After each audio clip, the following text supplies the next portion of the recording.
Hello students, welcome to study with K Goyal sir. Class 10th MP board Sanskrit का paper हो चुका है और 10 मार्च को गणित का पेपर है। सभी के मन में यही डाउट चल रहा है कि किस प्रकार के ऑब्जेक्टिव और किस प्रकार के आईएमपी क्वेश्चन आएंगे। आपने यूट्यूब पे कई सारे वीडियोस देखे होंगे जिनमें यह दावा किया जा रहा है कि यही पेपर पूरा 10 मार्च को आएगा। तो देखिए, ऐसा बिल्कुल भी पॉसिबल नहीं है। इस वीडियो में आपको जो ऑब्जेक्टिव और आईएमपी क्वेश्चन बताने वाला हूँ उनमें से और उसी टाइप के क्वेश्चन ज़रूर आएंगे, तो इसलिए इस वीडियो को आप लास्ट तक ज़रूर देखें। देखिए, जैसा कि पहला प्रश्न यहाँ पर सही विकल्प चुनकर लिखिए। हमें पहला प्रश्न दे रखा है सही विकल्प 6-20 का HCF है। और साथ ही देखिए, इस वीडियो में आपको किस प्रकार से ऑब्जेक्टिव और बन सकते हैं नए तरीके से, वो भी मैं आपको बताने वाला हूँ, तो इसलिए इस वीडियो को लास्ट तक अवश्य देखिएगा। 6-20 का हमें HCF बताना है। तो देखिए, यहाँ पर मैं डायरेक्ट आपको आंसर बता रहा हूँ। अभी अगर आप इसका सॉल्यूशन भी देखना चाहते हैं पूरा कि किस प्रकार से हल हुआ है, HCF कैसे निकालते हैं, तो आप कमेंट बॉक्स में अवश्य बताएं। 6 और 20 का HCF कितना होगा यहाँ पर 2। अभी यहाँ पर 6 और 20 का पूछा है, आपको कोई सी और दूसरी संख्या भी बदल कर दे सकते हैं, तो आपको HCF निकालना ज़रूर आना चाहिए। उसके बाद सेकंड, यहाँ पर त्रिघात बहुपद के कितने शून्यक होते हैं। तो देखिए, याद रखना, अगर त्रिघात बहुपद है तो उसके शून्यक कितने होंगे, अधिकतम 3 शून्यक होंगे। अगर इसी प्रकार यहाँ पर द्विघात बहुपद होता तो उसके अधिकतम शून्यक कितने होते, 2। और अगर रेखिक बहुपद होता तो उसके अधिकतम शून्यक कितने होते, 1। इस प्रकार से आपको याद रखना है। तीसरा, यहाँ पर समीकरण निकाय a1x plus b1y plus c1 बराबर 0 और a2x plus b2y plus c2 बराबर 0 के अद्वितीय हल होने की शर्त लिखिए। मतलब यहाँ पर ये जो निकाय दे रखा है, ये अद्वितीय किस स्थिति में होगा। तो अद्वितीय कब होगा, जब a1/a2 बराबर नहीं b1/b2 हो, तभी इसका एक अद्वितीय हल होगा। अगर यहाँ दे दिया जाता कि अनंत अनेक हल होते, अर्थात क्या होगा, रेखाएं समपाती होगी, तो इसका ये वाला आंसर सही होता। a1/a2 बराबर b1/b2 बराबर c1/c2।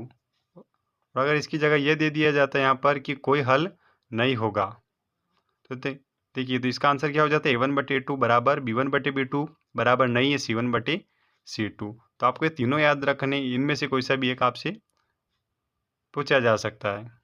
देखिए, उसके बाद यहाँ पर चौथा है द्विघात समीकरण का मानक रूप ये, अर्थात हम द्विघात समीकरण को किस रूप में लिखते हैं उसका ये मानक रूप बताना है। यहाँ पर ये देखिए 4 ऑप्शन दे रखे हैं, तो इसका सही वाला कौन सा होगा, ax² plus bx plus c बराबर 0, ये वाला आंसर इसका सही होगा। देखिए, यहाँ पर ये समीकरण पूछा गया, अगर इसकी जगह बहुपद होता तो यहाँ पर ये बराबर 0 नहीं रहता, इसको हम यहाँ से हटा देते हैं।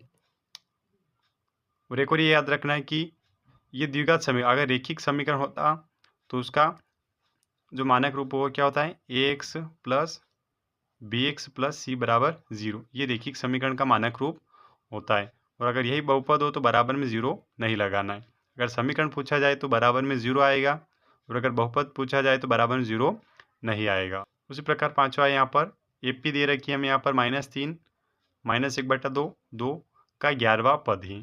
यहाँ पर AP दे रखी है, इससे हमें 11वां पद निकालना है कि इस AP का 11वां पद क्या होगा। तो देखिए, अभी तो इसका आंसर कितना है यहाँ पर 22। बाकी अगर आपको AP नहीं निकालना आती है तो कमेंट में बताएं, मैं इसी जो सिंपल पेपर इसी का पूरा एक सॉल्यूशन वीडियो भी बना दूंगा। देखिए, हो सकता है यहाँ पर आपको संख्या चेंज कर दी जाए और ऐसे ही और कोई सा पद ज्ञात करने का बोल दिया जाए, तो आपको ये निकालना आना चाहिए।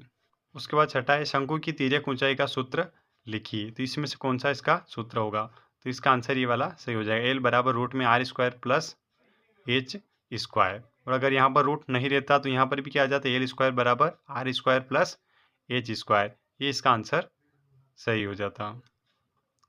उसके बाद देखिए, प्रश्न क्रमांक 2 है, यहाँ पर रिक्त स्थानों की पूर्ति कीजिए। पहला है यहाँ पर √2 एक खाली स्थान संख्या है। यहाँ पर ऑप्शन भी दे रखे हैं, परिमेय या अपरिमेय, तो इसका सही आंसर क्या हो जाएगा, अपरिमेय। अर्थात जो संख्या रूट से बाहर पूरी तरीके से नहीं निकलती हो उस संख्या को वो क्या कहलाती हैं, अपरिमेय संख्या कहलाती हैं। सेकंड, यहाँ पर श्रीधराचार्य ने एक सूत्र प्रतिपादित किया जिसे अब, तो देखिए इसका आंसर क्या हो जाएगा, द्विघाती सूत्र के रूप में माना जाता है। और द्विघाती सूत्र क्या है, -b प्लस माइनस रूट में b² - 4ac/2 है, ये इसका जो है द्विघाती सूत्र है। तीसरा यहाँ पर AP दे रखी है हमें 5, 10, 15 का 10वां पद है। यहाँ पर देखिए AP दे रखी है, इससे 10वां पद निकालना है। तो इसका 10वां पद कितना हो जाएगा यहाँ पर, ये 50। चौथा है सभी खालिस्तान त्रिभुज समरूप होते हैं। तो इसका आंसर क्या हो जाएगा, समबाहु। जो समबाहु त्रिभुज रहते हैं वो क्या होते हैं, सभी समबाहु त्रिभुज क्या होते हैं, समरूप होते हैं। पांचवा है किसी बिंदु की एक अक्ष से दूरी खालिस्तान कहलाती भुज या कोटि। तो देखिए अगर एक अक्ष से हो तो क्या कहलाएगी, कोटि। और अगर इसी जगह आपको पूछ लिया जाए कि वाई अक्ष से दूरी तो क्या कहलाएगी, यहाँ पर भुज कहलाएगी। छठा है एक निश्चित घटना की प्रायिकता खालिस्तान होती है, ये क्या, 0। तो हमेशा याद रखना कि देखिए निश्चित घटना की प्रायिकता कितनी होगी, यहाँ पर 1 होगी। अगर यहाँ पर ऐसा पूछ लिया जाता है कि असंभव घटना की प्रायिकता, तो उसकी प्रायिकता क्या होती है, 0 होती है। और संभव घटना और असंभव घटना की प्रायिकता का योग कितना होता है, तो वो कितना होता है, 1 होता है। देखिए उसके बाद यहाँ पर प्रश्न क्रमांक 3 सही जोड़ी बनाइए। हमें यहाँ पर दे रखी है सही जोड़ी बनाना है। पहला यहाँ पर साइन स्क्वायर ए प्लस कोस स्क्वायर ए, और यहाँ पर इतने सारे मान है। तो अगर आपने सर्व समीकरण याद कर रखी है तो देखिए साइन स्क्वायर ए प्लस कोस स्क्वायर ए बराबर कितना होता है, 1 होता है। 30 ये पहले का आंसर हो जाएगा। इसकी जगह आपको जो दो सर्व समीकरण और हैं वो इस बार शायद पूछा जा सकता है, या फिर ये भी पूछा जा सकता है। सेकंड यहाँ पर टेन 90 माइनस ए, तो टेन 90 डिग्री माइनस ए, तो ये कितना होगा, कोट, ये इसका आंसर हो जाएगा। तीसरा यहाँ पर 9 सेक स्क्वायर ए माइनस 9 टेन स्क्वायर ए। देखिए यहाँ पर भी 9, यहाँ पर भी 9 है। अगर 9 को कॉमन ले लेते हैं तो क्या बचता है, सेक स्क्वायर ए माइनस टेन स्क्वायर ए, और उसका मान कितना होता है, 1 होता है। तो इसलिए इसका आंसर कितना हो जाएगा, 9। ये तीसरा, इसका आंसर क्या है, 9। उसके बाद यहाँ पर बिंदु 0, 4 और 3 0 के बीच की दूरी। तो देखिए अगर जो दूरी सूत्र है वो लगा के इसको हल करेंगे तो इसका आंसर कितना आएगा, ये 5। तो ये चौथे का आंसर हो जाएगा। उसके बाद ये घनाभ का आयतन, तो घनाभ का आयतन क्या होगा, ए का क्यूब। उसके बाद ये वर्ग का क्षेत्रफल, तो ये क्या हो जाएगा, ए का स्क्वायर। इस छठे का आंसर हो जाएगा। प्रश्न क्रमांक 4 है प्रत्येक का एक शब्द या वाक्य में उत्तर लिखिए। यहाँ पर पहला क्या, देखिए द्विघात समीकरण x square plus b x plus c बराबर 0 के लिए विविक्त कर का सूत्र लिखिए। विविक्त कर डी अगर हमें ज्ञात करना है तो उसका सूत्र क्या होगा, बी स्क्वायर डी बराबर बी स्क्वायर माइनस 4ac। ये विविक्त कर सूत्र का ज्ञात करने का सूत्र है। यह आपसे ऑब्जेक्टिव में भी पूछा जा सकता है कि यहाँ पर कोई भी एक द्विघात समीकरण दे देंगे और उसका विविक्त कर ज्ञात करना है, तो कौन से सूत्र से करना होगा आपको, बी स्क्वायर माइनस 4ac से इसका जो विविक्त कर वो ज्ञात हो जाएगा। उसके बाद एक किसी एपी के प्रथम n पदों का योग ज्ञात करने का सूत्र लिखिए। अर्थात जो n पदों का योगफल, तो देखिए जो एस सूत्र होता है क्या होता है, एस एन बराबर n बटा 2 कोष्टक में 2a plus n minus 1 D और कोष्टक बंद, इसका सूत्र होता है। यहाँ पर आपको nवां पद ज्ञात करने का सूत्र भी पूछा जा सकता है। तो nवां पद ज्ञात करने का जो सूत्र होता है वो क्या होता है, ए एन बराबर ए प्लस एन माइनस 1 डी। उसके बाद देखिए तीसरा क्या है, उन्नयन कोण की परिभाषा लिखिए। देखिए उन्नयन कोण की परिभाषा क्या हो जाएगी, जब वस्तु आँख की क्षैतिज रेखा से ऊपर हो तथा उसे देखने के प्रक्रम में हमारी दृष्टि रेखा जिस कोण से ऊपर की ओर मुड़ जाती है उसे उन्नयन कोण कहते हैं। देखिए उन्नयन कोण की परिभाषा, इसकी जगह आपको अवनमन कोण की भी परिभाषा पूछी जा सकती है, तो आपको दोनों याद करना जरूरी है। चौथा है स्पर्श रेखा और वृत्त के उभयनिष्ठ बिंदु को क्या कहती है। जो स्पर्श रेखा थी और वृत्त का उभयनिष्ठ बिंदु, अर्थात जो स्पर्श रेखा है वृत्त के जिस बिंदु से होकर गुजरे तो उस बिंदु को क्या कहेंगे, हम स्पर्श बिंदु कहेंगे। तो इसका आंसर क्या हो जाएगा, स्पर्श बिंदु। उसके बाद पांचवा है पासे को एक बार फेंकने पर संख्या 8 प्राप्त करने की प्रायिकता क्या है। तो देखिए जैसा कि आप सभी को पता है कि पासे पर 1 से 6 अंक होते हैं, और यहाँ पर क्या बोला गया है कि 8 आने की प्रायिकता, तो ये क्या होगी, 0 होगी। क्यों, क्योंकि एक असंभव घटना है। उसके बाद छठा है वर्ग 20 से 40 का वर्ग चिन्ह लिखिए। तो आप सभी को जैसा पता है कि वर्ग चिन्ह कैसे निकालते हैं, इन दोनों को जोड़कर 2 का भाग लगाना। तो यहाँ पर हम 20 और 40 को जोड़ेंगे तो कितना हो जाएंगे, 60, और 60 में अगर 2 का भाग लगाएं तो कितना आएगा, 30। अर्थात 20 40 का वर्ग चिन्ह जो है कितना होगा, 30 होगा। उसके बाद प्रश्न क्रमांक 5 यहाँ पर निम्नलिखित में सत्य असत्य लिखिए। तो ये पहला है, दो समरूप त्रिभुजों की संगत भुजाएं समानुपाती होती। अगर जो त्रिभुज दो त्रिभुज है वो समरूप है, तो तो क्या उनकी संगत भुजाएं भी जो है वो समानुपाती होगी। तो इसका आंसर क्या हो जाएगा, सत्य है। उसके बाद क्या है, सेकंड, दो समरूप त्रिभुजों के क्षेत्रफलों का अनुपात इनकी संगत भुजाओं के अनुपात की बराबर होता है। तो ये भी क्या हो जाएगा, ये सत्य है। उसके बाद तीसरा है, देखिए, दृष्टि रेखा प्रेक्षक की आंख को उस वस्तु के बिंदु से मिलाने वाली रेखा होती है। तो ये भी क्या है, सत्य है। और देखिए, आपको दृष्टि रेखा की परिभाषा भी पूछी जा सकती है। तो दृष्टि रेखा की परिभाषा क्या हो जाएगी कि दृष्टि रेखा प्रेक्षक की आंख और उस वस्तु के बिंदु को मिलाने वाली रेखा होती है। देखिए, चौथा है, स्पर्श रेखा ही छेदक रेखा है। तो ये क्या हो जाएगा, असत्य है, क्योंकि जो स्पर्श रेखा होती है वो वृत्त के किसी एक बिंदु को स्पर्श होकर जाती है, और जो छेदक रेखा होती है वो वृत्त के अंदर किन्हीं दो बिंदुओं को प्रतिच्छेद होकर गुजरती हैं। तो यह असत्य हो जाएगा। और ये भी आपको याद रख, छेदक रेखा जो है वो क्या होती है, वृत्त के किन दो बिंदुओं से होकर और वृत्त के अंदर से गुजरती है। देखिए, उसके बाद यहाँ पर बिंदु 7, 1 और 0, 0 के बीच की दूरी 5√2 है। तो ये आंसर क्या हो जाएगा, सत्य है, क्योंकि जब हम 7, 1 और 0, 0 के बीच की दूरी निकालेंगे तो आंसर यही आएगा 5√2। तो इसलिए क्या है, ये सत्य है। छठा है, शंकु का आयतन बेलन के अनुपात का आधा होता है यदि शंकु एवं बेलन की त्रिज्या एवं ऊंचाई एक समान हो। तो ये क्या हो जाएगा, यहाँ पर ये असत्य। देखिए, प्रश्न क्रमांक 1 से 5 तक आपको ऑब्जेक्टिव टाइप के क्वेश्चन पूछे जाएंगे। उसके बाद प्रश्न क्रमांक 6 से 17 तक 2-2 नंबर के क्वेश्चन पूछे जाएंगे। तो क्वेश्चन कौन से होने वाले, प्रश्न क्रमांक 6 यहाँ पर 140 को अभाज्य गुणनखंडों के गुणनफल के रूप में व्यक्त कीजिए। यानी हमें 140 के जो हैं वो गुणनखंड करने हैं। उसके अथवा में HCF 306 657 बराबर 9 दिया है, और LCM 306 657 हमें ज्ञात करना है। और देखिए, जो 140 है इसकी जगह आपको संख्या चेंज कर दी जा सकती है। तो आपको जो है वो LCM निकालना आना चाहिए कि किस प्रकार से जो है हम संख्याओं को अभाज्य गुणनखंडों के गुणनफल के रूप में हम व्यक्त कर सकते हैं। उसके बाद प्रश्न क्रमांक 7 दर्शाइए कि 3√2 एक अपरिमेय संख्या है। अगर देखिए, आपको ये अपरिमेय संख्या सिद्ध करना या दर्शाना आता है, या अगर इसकी जगह संख्या चेंज हो जाए तो फिर भी आप इसको आसानी से कर सकते हैं। अथवा है, देखिए, 23 और 29 का HCF ज्ञात कीजिए। तो जल्दी जल्दी मैं आपको क्वेश्चन बता रहा हूँ। अगर इनकी सॉल्यूशन वीडियो भी चाहिए तो आप कमेंट बॉक्स में बता सकते हैं।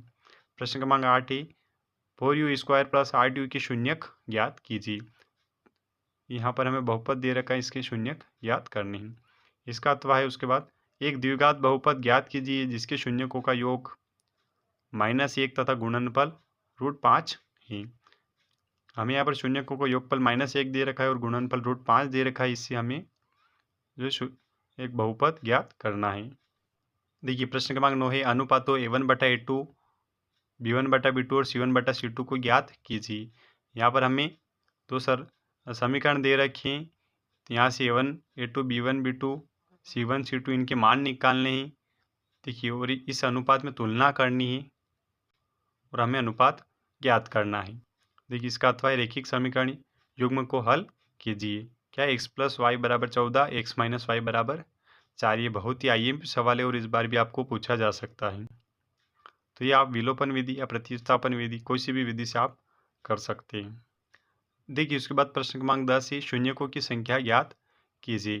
तो हमें जब भी ये सवाल आए, इसमें क्या करना है कि ये जो ग्राफ दे रखा है, एक अक्ष को जितने बिंदुओं पर प्रतिच्छेद करे उतनी शून्यकों की संख्या हो जाएगी। तो देखिए, ये जो ग्राफ है 1, 2 और 3 जगह एक अक्ष को प्रतिच्छेद कर रहा है, तो इसलिए इसमें शून्यकों की संख्या क्या हो जाएगी, 3 हो जाएगी। इस प्रकार से आपको ये करना है। इसका अथवा है, बहुपद x² - 3 के शून्यकों का योगफल ज्ञात कीजिए। अर्थात हमें -b/ ये जो है वो ज्ञात करना है।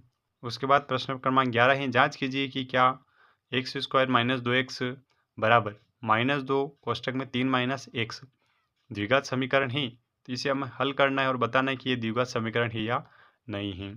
इसका अथवा है, द्विघात समीकरण 2x² - 4x + 3 = 0 का विभक्त कर ज्ञात कीजिए। हमें यहाँ पर क्या करना है, बी स्क्वायर माइनस 4ac का मान ज्ञात करना है। उसके बाद प्रश्न क्रमांक 12 है AP 2 7 12 का 10वां पद ज्ञात कीजिए। साथ ही इसका अथवा जांच कीजिए कि क्या 0 -4 -8 -12 AP में है। अगर इसका जो सारवंतर D है वो समान होगा तो ये एक AP है। देखिए उसके बाद प्रश्न क्रमांक 13 है आधारभूत समानुपातिकता प्रमेय का कथन लिखिए। उसका अथवा है यदि त्रिभुज ABC में DE समानांतर BC हैं तो इसी ज्ञात कीजिए। और यहाँ पर AE का मान दे रखा है 1 सेंटीमीटर, AD का मान दे रखा है हमें 1.5 सेंटीमीटर और DB का मान दे रखा है 3 सेंटीमीटर। और यहाँ पर हमें ये इसी ज्ञात करना है। उसके बाद है प्रश्न क्रमांक 14 बिंदुओं P जिसके निर्देशांक 4 6 और बिंदु Q जिसके निर्देशांक 6 8 के बीच की दूरी ज्ञात कीजिए। तो ये दूरी सूत्र से ज्ञात हो जाएगी। फिर इसका अथवा है बिंदुओं AB और -A -B का मध्य बिंदु ज्ञात कीजिए। प्रश्न क्रमांक 15 है यदि tan A बराबर 4/3 तो sec A और cos A का मान ज्ञात कीजिए। और देखिए ये वाला क्वेश्चन आपको नहीं करना है। उसके बाद यहाँ पर प्रश्न क्रमांक 16 दो खिलाड़ी संगीता और रेशमा टेनिस का एक मैच खेलते हैं। यह ज्ञात है कि संगीता द्वारा मैच जीतने की प्रायिकता 0.62 है। रेशमा के जीतने की प्रायिकता क्या होगी? तो ये प्रायिकता वाले पार्ट में आप उदाहरण का सवाल देख सकते हैं। उसका अथवा एक थैले में 3 लाल 5 काली गेंदें हैं। इस थैले में से एक गेंद यादृच्छिक निकाली जाती है तो इसकी क्या प्रायिकता की गेंद लाल हो? तो ये भी प्रायिकता वाले पार्ट से सवाल है जो कि हमारा एक आखिरी पार्ट है। उसके बाद प्रश्न क्रमांक 17 है एक पासे को एक बार फेंकने पर अभाज्य संख्या आने की प्रायिकता ज्ञात कीजिए। इसका अथवा है एक डिब्बे में 5 लाल 8 सफ़ेद और 4 हरे कंचे हैं।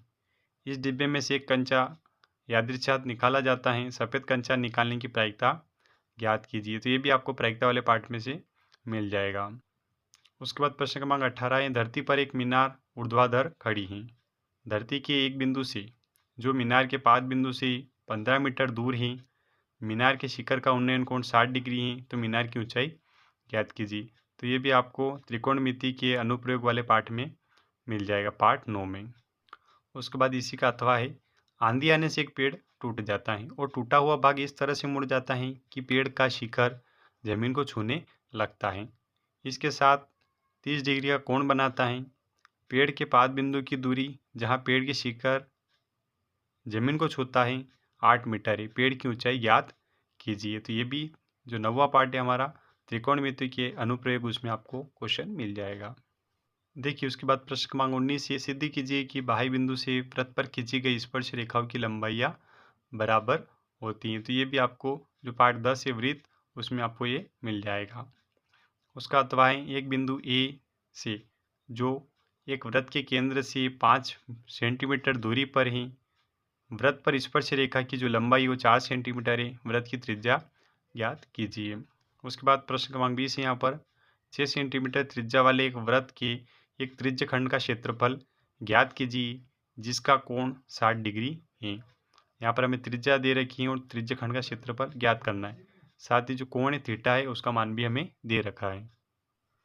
इसका अथवा है एक घड़ी की मिनट सुई जिसकी लंबाई 14 सेंटीमीटर है। सुई द्वारा 5 मिनट में रचित क्षेत्रफल ज्ञात कीजिए। उसके बाद प्रश्न क्रमांक 21 है दो संख्याओं का अंतर 26 है और एक संख्या दूसरी संख्या की 3 गुनी, उन्हें ज्ञात कीजिए। तो यानी हमें पहले जो प्रश्न दे रखा है उसके अनुसार समीकरण बनाना है, उसके बाद उसको हल करना है। उसके बाद देखिए अथवा क्वेश्चन है रेखिक समीकरण युग्म को हल कीजिए। 3x - 5y - 4 बराबर 0 और 9x बराबर 2y + 7। इसको आपको हल करना है और x और y का मान निकालना है। आप विलोपन या प्रतिस्थापन दोनों विधि कोई सी भी एक विधि से आप हल इसको कर सकते हैं। प्रश्न क्रमांक 22 है उसके बाद ऊंचाई 2.4 सेंटीमीटर और व्यास 1.4 सेंटीमीटर वाले एक ठोस बेलन में इसी ऊंचाई और इसी व्यास वाला एक शंक्वाकार खोल काट लिया जाता है।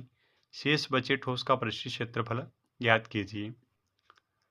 इसी का अथवा एक ठोस के अर्धगोले पर खड़े एक शंकु के आकार का है जिनकी त्रिज्या 1 सेंटीमीटर है तथा शंकु की ऊंचाई उसकी त्रिज्या के बराबर है। इस ठोस का आयतन पाई के पदों में ज्ञात कीजिए। उसके बाद प्रश्न क्रमांक 23 और लास्ट है, निम्नलिखित सारणी 35 नगरों की साक्षरता दर प्रतिशत में दर्शाती हैं। माध्य साक्षरता दर ज्ञात कीजिए। यहाँ पर हमें साक्षरता दर और नगरों की संख्या दे रखी है और यहाँ पर क्या क्या इसका जो है वो माध्य ज्ञात करना है। तो ये IMP सवाल और 4 नंबर में पूछा जाता है।